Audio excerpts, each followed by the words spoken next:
Ndabasuje mu izina rya Yesu, amahoro y'Imana nabane namwe, nshima Imana ku bw'aka kanya keza yongeye kuduha kugira ngo twongere tuganire ijambo ry'Imana. Nshimiye abantu bakurikira bino bintu umunsi ku wundi kubera ko bituma tugendana ntusigare. Kubera tumaze kwiga ibintu byinshi, mu by'ukuri icyo dushaka kubaka muri twebwe ni ubukristo butari ikigare, ni ubukristo bwa nyabwo. Kuko ku bantu twatangiranye muribuka neza ko twatangiye twiga twibaza ese abantu benshi ko ari abakristo bavuga ko ari abakristo, n'uwakandagiye mu rusengero rimwe n'uherukayo abatizwa, n'uherukayo ari umwana muto bakimujyana wese akavuga ko ari umukristo. Ese koko nyirizina noneho kristo we abo yita ko ari abakristo ni bande? Ni aho ngaho twahereye dutangira twiga ko ari abo soma amagambo atandukanye avuga ko abo we yita ko ari abe cyangwa se ari abakristo ni abumvira amategeko ye cyangwa se amagambo ye. Hanyuma tugira amatsiko yo kumenya ayo mategeko ni ayahe, ayo magambo avuga ni ayahe, turayasoma tugenda twiga amategeko ijambo ku rindi turayarangiza. Hanyuma turakomeza twiga inzandiko yatumye ku matorero, ariko dusoma n'igitabo cyari kirimo ubutumwa bukomeye cyane, mpamya neza ko bwari bukomeye. Hanyuma turakomeza twiga iby'umwuka wera n'ibindi byinshi ntarondora, icyo nzi cyo twahawe umugisha kandi turakomeje. Hanyuma twari turangije iby'umwuka wera, nsenga mbaza umwuka wera noneho turiga iki, dukurikizeho iki, tujyane n'iyihesije. Umwuka wera anyemeza ko ibijyanye n'umwuka tutarabirangiza ndetse dukwiye kubitindaho cyane, abantu benshi bagasenga bagasaba umwuka wera kuko benshi basenga ntawe bafite. Abantu benshi bakwiye gusenga bagasaba umwuka wera. Bibiliya ivuga ko abayoborwa n'umwuka w'Imana nibo bana b'Imana. Igihe utazi ko ufite umwuka wera, deje ubwo nta n'ubwo uba umufite, kuko umufite arabimenya ko amufite, abana nawe. Turaje tubisange mu ijambo kuko ni muzima, ni umwuka w'ukuri, ni umujyanama, ni umuyobozi. Ntago umuyobozi yakuyobora utamwumva, ntago umujyanama yakugira inama utayimugisha cyangwa se nawe utamwumva cyangwa nawe utazi ko ahari, ntago byakunda. Rero abantu benshi ntago bafite umwuka wera, bamwe ntibazi ko bamufite cyangwa batamufite. Iyo utabizi ubwo nta n'ubwo uba umufite. Kandi hahatari umwuka wera, umwuka wera ni Kristo wagarutse aza mu ishusho y'umwuka, aza kubana natwe, aza kuba muri twebwe. Ahatari umwuka wera nta bukristo buhari, ahatari umwuka wera nta juru urimo kujyamo. Niyo mpamvu dukwiye kwita cyane ku y'inyigisho y'umwuka wera, kugeza ubwo wowe ubwawe utekereza ukibaza neza niba ufite umwuka wera, kugeza ubwo uzaba noneho sire cyangwa se uzaba ubizi neza ko umufite, ukabana nawe umwumva, umugisha inama, ari umuyobozi wawe, ukabyumva ko umufite. Igihe cyose utabyumva ko umufite, igihe cyose utamwumva, ntawe uba ufite, ntawe uba ufite. Ukwiye kumumenya mukagendana umwumva ari muzima, ari muzima muri wowe, adapfuye, adasinziriye, adakingiraniye ahantu. Mu by'ukuri ni icyo ngicyo Imana cyangwa se Yesu ashaka ko noneho twitaho. Hano hari amagambo yaduhaye tugiye kwiga, ariko reka tubanze dusenge. Ku muntu waba dukurikiye bwa mbere, ni karibu. Nitwa Umuhoza Sylvie, bakunda kwita Mama Karebu. Nguhaye ikaze nawe kugira ngo uze dukomezanye muri iyi nzira ifunganye, ariko kandi ari yihingukira mu bugingo, ari inzira irimo Kristo, ari we ugenda dushoboza kandi akaba ari we uzatugezayo. Umwuka wera akaba ari we muyobozi wacu, umujyanama wacu, kandi akaba ari we uzatugeza mu ijuru. Umwuka wera niwe mababa azatugurutsa ubwo Kristo azahagarara ku bicu. Ubaye utamufite cyaba ari ikibazo gikomeye, waba urimo kugenda utinda mu bintu kandi utabirimo neza, nta cyerekezo gihari cy'urugendo urimo. Rero reka dusenge ubundi dutangire dusoma aya magambo. Ndakwinginze aya magambo uyumve cyane, uyumve cyane, uyumve cyane. Ni Kristo ubwe wayavuze, uyumve cyane kuko uraza gukuramo ikintu gikomeye kandi uraza kwibaza ibibazo byinshi ukwiye gutindaho kandi ugasengeramo. Hanyuma Turasoma mu kanya, reka tubanze dusenga. Data, mu izina rya Yesu, urakoze, ndagushimiye, gushimiye ineza yawe n'urukundo rwawe, gushimiye ku bw'aka kanya keza, gushimiye imbaraga zawe nyinshi, urukundo rwawe uhora utugaruza kandi utwigisha umunsi ku wundi, utwongera amahirwe kugira ngo twumve icyo ushaka ko twumva, turusheho kwitegura ndetse no kwitunganya. Tuguciriye bugufi, tuguteze amatwi, turakwinginze uvugane natwe kandi utwigishe, kandi umwuka wera tugenderere, atuganirize, atubwize ukuri, natwe twibwize ukuri, kugira ngo tubashe gukira ndetse no gutungana rwose. Urakoze, ndagushimiye, mu izina ryawe ryera Yesu nsenze nizeye, amen. Reka dusome, tugiye gusoma amagambo ari muri Yohana ibice 14, turahera ku murongo wa 15 turaza kugeza ku murongo wa 24. Umutwe w'amagambo uravuga ngo Yesu abasezeranya kuboherereza umwuka wera. Tega amatwi wumve neza, nanjye nteze amatwi, hanyuma umwuka avugane natwe. Nimunkunda muzitondera amategeko yanjye. Ntago nimunkunda ari uko muzabiririmba, nimunkunda ari uko muzaterana cyane, nimunkunda ari uko muzasenga cyane, nimunkunda ari uko oya, nimunkunda muzasoma amategeko yanjye, nimurangiza muyitondere. Nanjye nzasaba Data, nawe azabaha undi mufasha wo kubana namwe ibihe byose. Mu by'ukuri uyu mufasha ubwo ahabwa abamukunda cyangwa se abitondera amategeko ye, kuko waravuze ngo nimunkunda muzitondera amategeko yanjye. Nanjye nzasaba Data, nawe azabaha undi mufasha wo kubana namwe ibihe byose.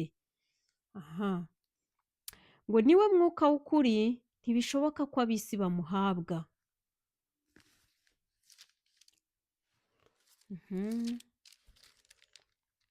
Niwe mwuka w'ukuri, ntibishoboka ko ab'isi bamuhabwa, kuko batamurora kandi batamuzi, ariko mwebweho muramuzi kuko abana namwe kandi azaba muri mwe. Sinzabasiga nk'imfubyi, ahubwo nzaza aho muri.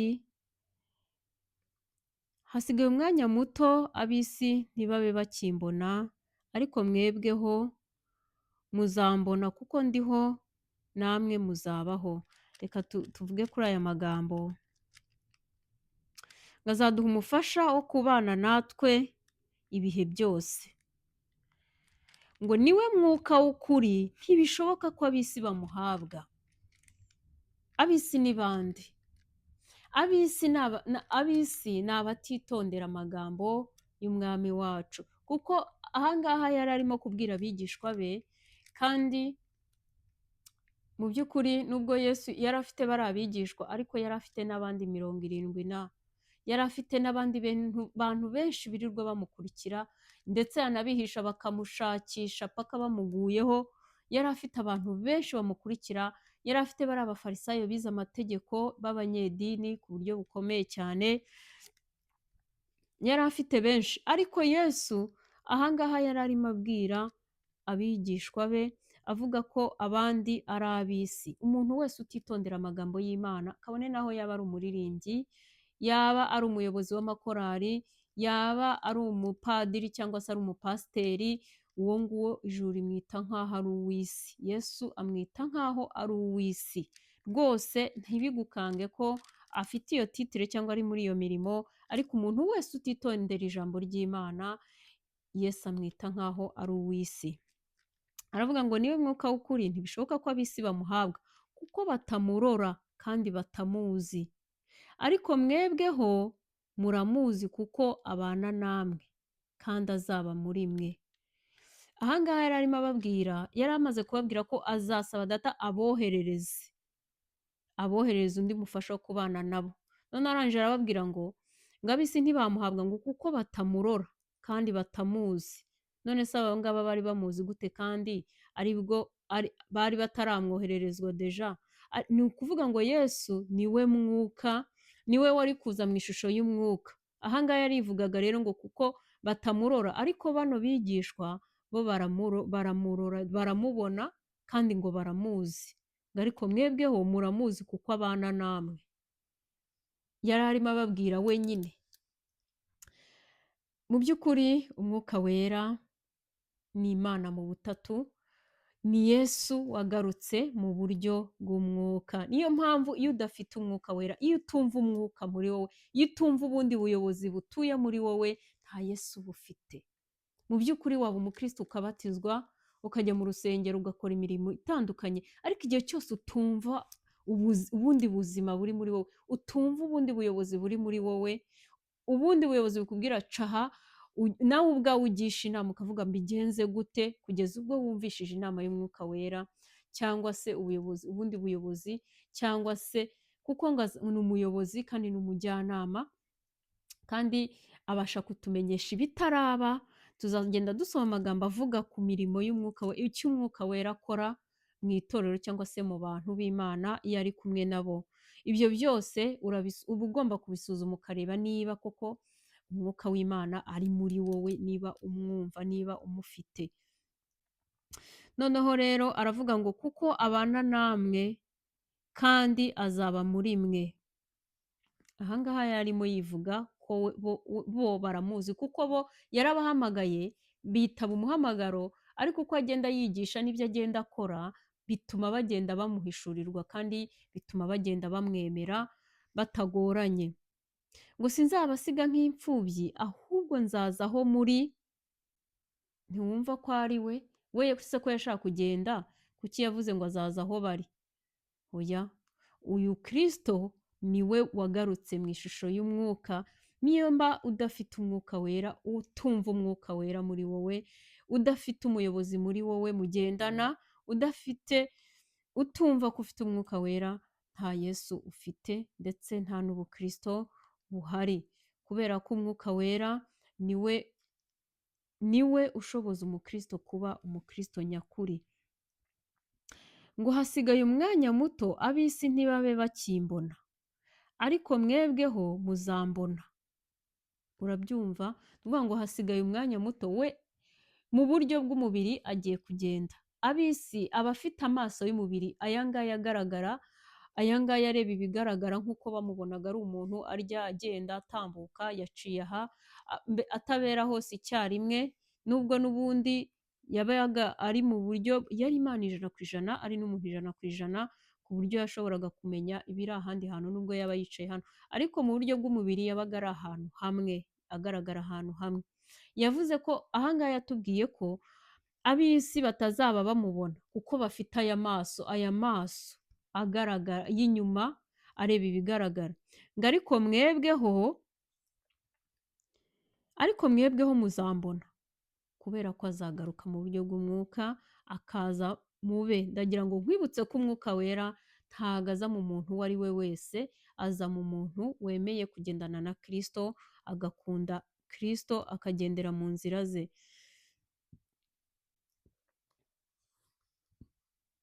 Ngo kuko ndiho namwe muzabaho. Yesu ariho.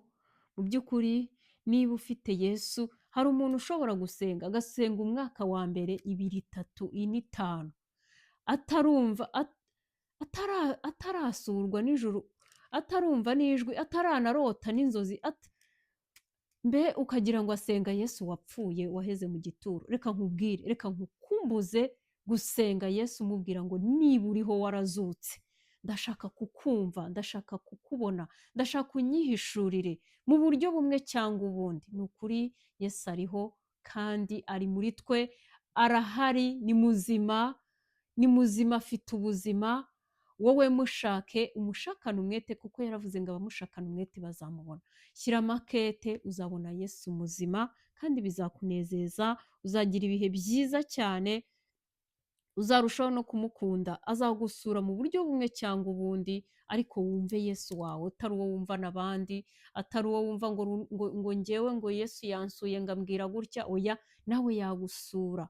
Wowe mushakana umwete, umusabe, yagusura, yagutembereza nijoro nk'uko tumaze igihe tubisoma, yagutembereza ahantu hose, yavugana nawe, yaguha ubutumwa, yaguha mesaje zawe, yagusura mu nzozi, wamwumva ukumva ugendana nawe.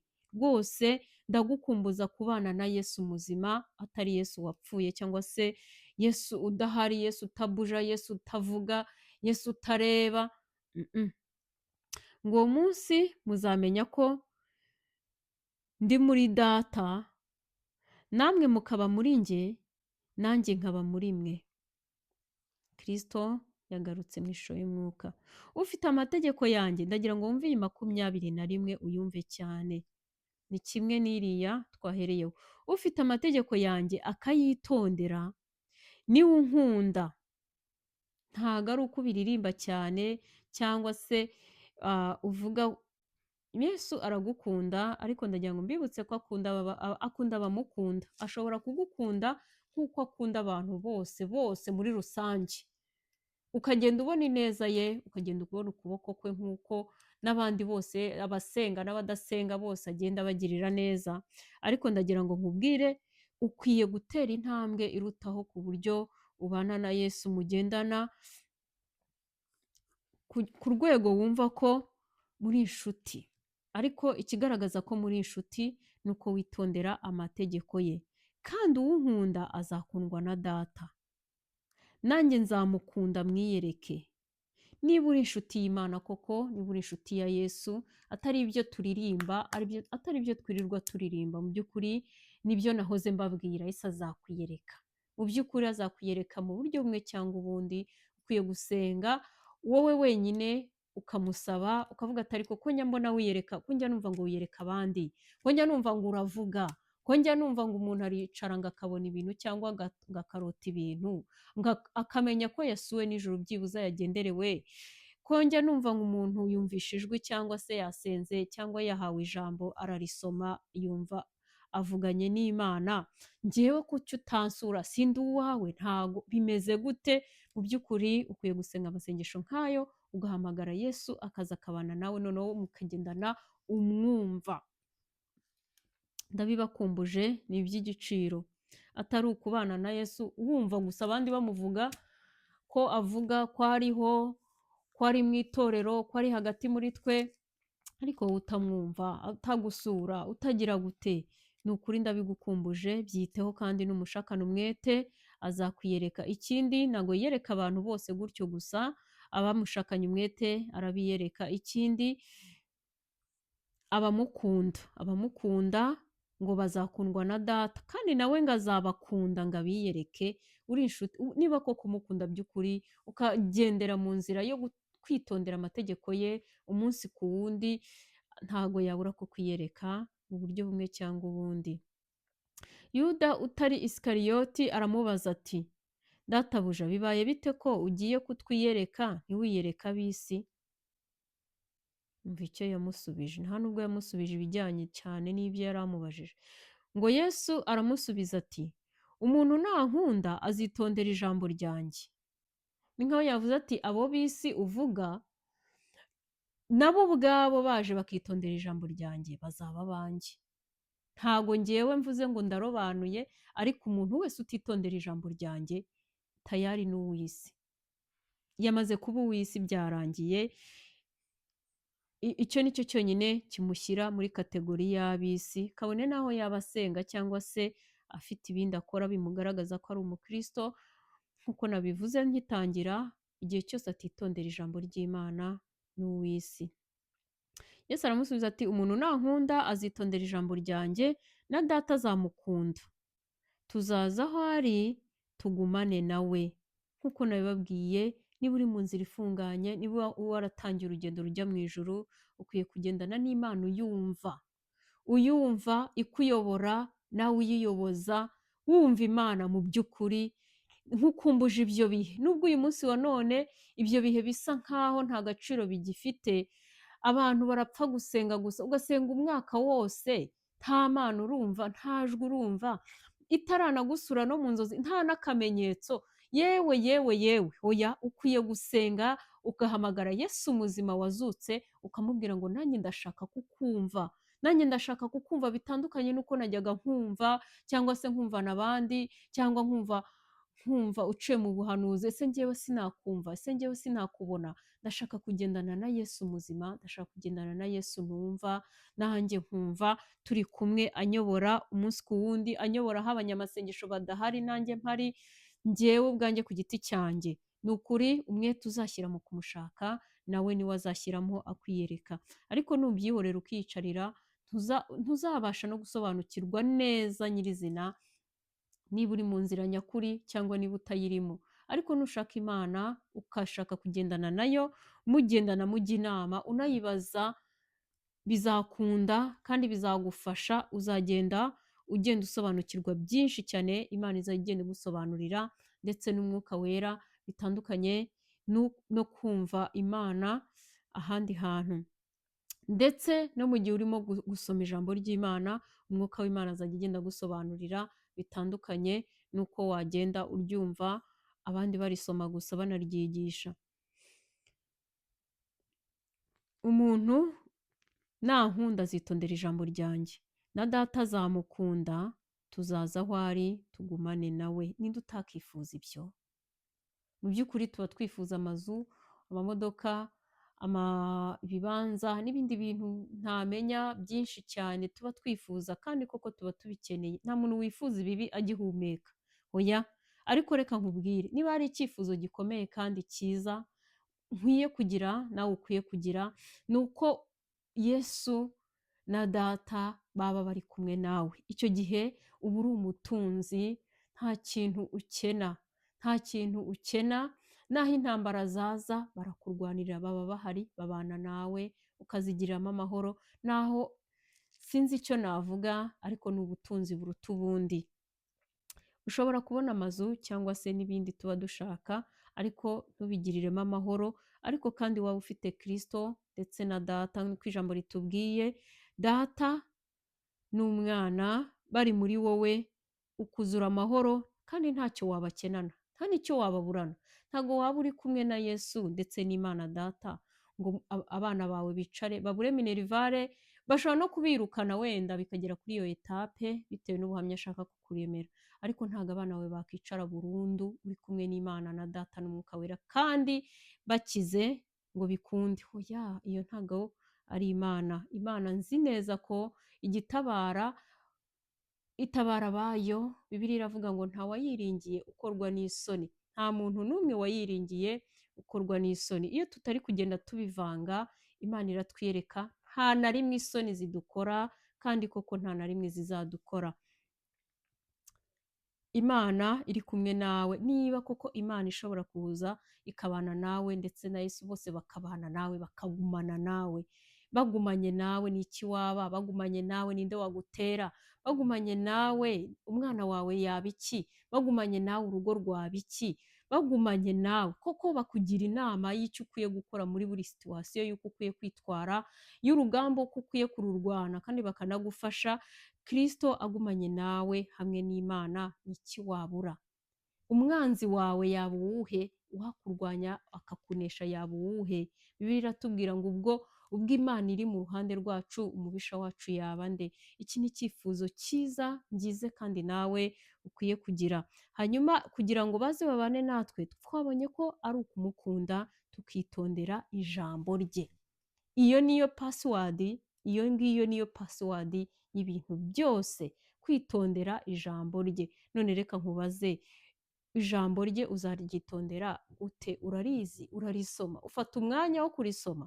Ni ukuri gukunda Yesu ntabwo ari ukubiririmba, ni ukubikora, ni ukubikora nawe akabibona ko wabikoze, akaza akabana nawe. Ntabwo ari ukubiririmba, ntabwo ari ukubyifuza, oya, ni ukubikora, ni ugutera intambwe ukabikora, ugakora icyo yakubwiye.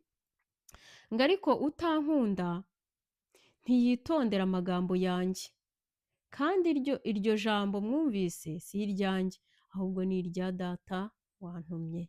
Mu by'ukuri iyo utitondera ijambo ry'Imana, ntago rwose uba ukunda Imana, ntago uba ukunda Yesu. Naho wabiririmba akajana, izo kuramya zivuga ko ari mwiza, ko umukunda, ukaba ari wowe uziririmba bwa mbere, ibyo nta kintu bivuze na kimwe, nta kintu na kimwe bivuze. Ahubwo ukwiye gusoma ijambo ry'Imana ukaryitondera.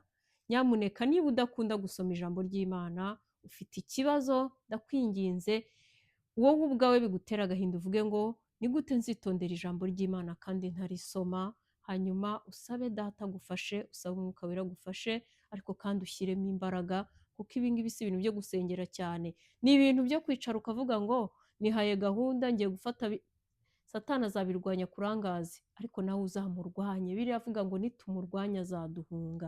Uzamurwanye, nubona telefone igiye kukurangaza uyifashe hasi, ufate Bibiliya uhangane na Satani usoma Bibiliya kandi wumva ijambo ry'Imana nk'aho ari wowe ribwira, kabone ryaba naho yaba ari kubwira ngo abisira ngo yandikiye ngo abi Filipo cyangwa se ngo abayi Korino, ujye wumva ko ari wowe ririmo ribwira, hanyuma urifate nk'aho ari iryawe, utangire kuryumvira uhera umunsi uryumviyeho, hanyuma Imana izagufasha ugende ubishobora. Rero ndabashimiye kandi tuzakomeza.